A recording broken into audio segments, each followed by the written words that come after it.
Hello, welcome to the channel. I bring chapter 1 to 2.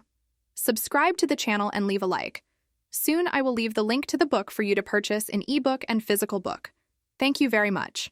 The brothers always helped those most in need, held food bank fairs, donated clothes. Men and women worked inside, including coordinators and teachers. The convent was divided into two wings, one for students and teachers among the staff and the closed wing.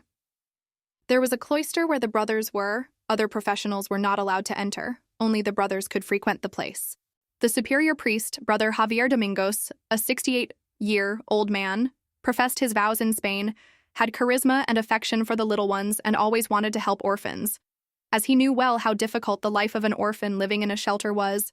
So he decided to dedicate himself to religious life and help children, recognized for his charisma and work.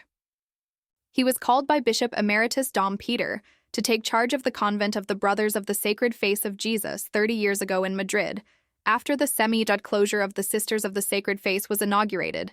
Now there were not only the friars, there was also the women's enclosure. Both Priest Domingos and Mother Marta worked together for the good of the mixed monastery and the orphanage, dedicating their lives to the little ones and their brothers. When he saw young Claudio, he knew that he would be a great religious and welcomed him into the monastery. When Claudio entered the convent, he was only 18 years old, but he always had a good relationship with the friars because before he entered he was a student too, so it was easier for him to join the order, always helping Priest Domingos at masses, determined to serve God. He never had love. He didn't know what it was. He never had a girlfriend because within him he felt the strong call of God. But that didn't mean that he wasn't attractive. On the contrary, Claudio had the beauty of a king and attracted a lot of attention. A sight for many women sang him and made several marriage proposals, dating even casual sex, even though he was wearing religious clothes. He went out on the streets and was well known, but he took it all in stride. Upon being accepted into the order, he began his studies in philosophy and theology, but he enjoyed teaching children and ended up becoming a Portuguese and Spanish teacher within the convent. Upon being accepted into the order, he began his studies in philosophy and theology, but he enjoyed teaching children and ended up becoming a Portuguese and Spanish teacher within the convent. But there was a big problem within the convent, which was a model school in the city. There was a lack of an English teacher who could handle the second-year class, as no one could make the students enjoy studying. They always got low grades and the other teachers couldn't cope. There were several teachers who found Frade Domingos's conditions to be very strict. They found the students to be poorly educated and without any scruples. How it all began.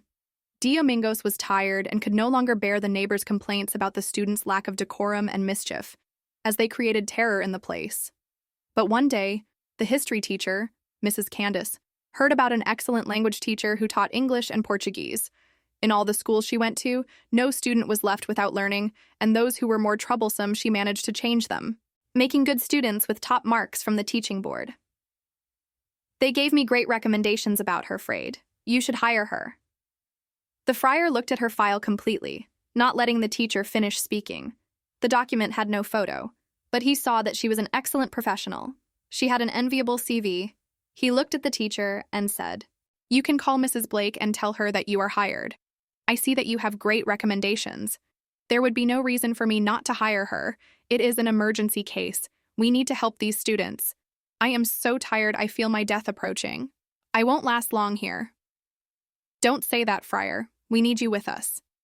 He knows very well what my mission is here and don't mind what I said. He also needs me here." The teacher hugged the friar and left him alone. The friar called Brother Claudio over the intercom, who left his cell, finishing his prayer reading on the eve, and went to the friar. When he arrived at the office, he stood in front of him attentively. "My son, are you happy?" "Yes, Priest Domingos. I feel happy and at peace." "You've only been a novice for 2 days and you already feel at peace. Be careful, my young man, with temptation. I suffer from it to this day." Claudio lowered his head, embarrassed by his posture, and didn't say a word. "My child, don't worry. It's a new stage in your life. Just stay alert and watch." "Yes, friar. Get me that staff notebook. Today a new teacher will arrive at our institute." Claudio went to the closet and took the notebook with the names of the employees and handed it to the friar. "Finally, the second-year class will have a teacher to match." "Yes, my brother. We had great recommendations about her. Teacher Candace recommended her. She will arrive this afternoon after lunch. I want her to receive her and show her around the school. Is that okay with you, brother? Yes, Friar. Can you leave it to me and I will welcome her? What is her name? Let me see on the list. It's Alana Blake. It's a shame we don't have a photo of her, but that's okay. As we are in urgent need of a teacher since the last teacher 3 months ago, we haven't received any interest from new candidates. What surprised me about this teacher is that she accepted right away, so she will know how to handle it. Of course, priest, I'll wait for you after lunch. How else can I be of help? Get some rest, you must be tired at 3 p.m., the teacher will arrive, you can leave. Claudio left the priest's office and went to the smaller chapel. He liked to be in prayer in front of the crucifix, as he did not want to rest. He was afraid of falling into the temptation of laziness. But when he entered the smaller chapel, he knelt down and remained in silence praying. And without realizing, he ended up falling asleep, overcome by tiredness. The hours passed like lightning. Claudio heard a loud noise that made him wake up with a start. The smaller chapel was a little dark. He looked at his watch. It said almost 3 p.m. and remembered the teacher's arrival. He ran out of the chapel making the sign of the cross and finding it strange that there wasn't a living soul in that school. He was the only one there, and he heard the noise again, something like he was debating. Toby, the friar's dog, started barking like crazy and was growling at something in front of the men's bathroom, but the novice couldn't see what it was. That's when he sneaked in, pushed Toby away, and went into the bathroom and got a big fright, he and the girl. The person bumped into each other, causing Claudio to fall to the ground on top of the person, the clothes almost covering the young redhead's face, and the long curly hair like a waterfall almost suffocating him. When Claudio tried to get off the woman, his eyes met in a matter of a second. They both stood still. Alana Blake. I arrived at the Institute of the Brothers of the Sacred Face. I was excited and nervous at the same time about the possibility of working as a teacher, as I hadn't worked for almost 6 months for personal reasons that I don't even want to remember. I know I have a good resume as an educator, I love what I do, but for bigger reasons that I don't want to mention, I needed to take a break. But now that this vacancy has arisen, I'm very confident in going back to teaching, and there won't be any problem if it's in a school for friars, monks, whatever. It will be a very rewarding experience and can help me professionally. I was confident. I wore a very discreet pucky designer dress because I knew I would be coming to a seminar where there are priests. And if I came with my clothes that I usually wear, I wouldn't look good even though we are priests. We can't forget that they are men. So I wanted to cause a good impression. I wore my blue high heels and a discreet coat. When I entered the school entrance, I didn't see anyone, but the door was open. I called for someone, but nothing.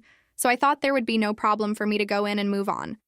The place was really beautiful and big, and there was an absurd, calm, and sacred music in the background. I looked around the walls with paintings and images of saints everywhere, and 2 frames with a photo of Pope Francis and a brother in a black habit. Smiling, I thought that must be the friar. I walked a few more meters, and I was bothered by something. I felt my neck suffocating, and I loosened the collar of my dress a little to see if some air could enter my lungs. No, I couldn't believe it was happening again. Another one of my asthma attacks? No, at that very important moment for me. I immediately looked for my pump in my bag, and unfortunately, I had forgotten about it. I panicked. It was getting worse. Without air, I needed to go to the bathroom. That's when I saw the bathroom and immediately went in. I started taking off my dress. I needed to breathe. Damn the suffocating collar. The zipper on the side didn't help me. Jesus, I was running out of strength. I couldn't undo the zipper. I was having an asthma attack. I went to the sink, throwing my bag aside, and turned on the tap to wash my face. When I was going to get the water from the nothing appears. A dog barking at me, very angry. That's it. All I needed was for me to be attacked by a dog. I was terrified of dogs. I tried not to make any type of movement so as not to scare the dog, and he growled at me and kept me alert. But unfortunately for me, I felt my breathing weaken. I couldn't breathe. I lowered my head in order to find air.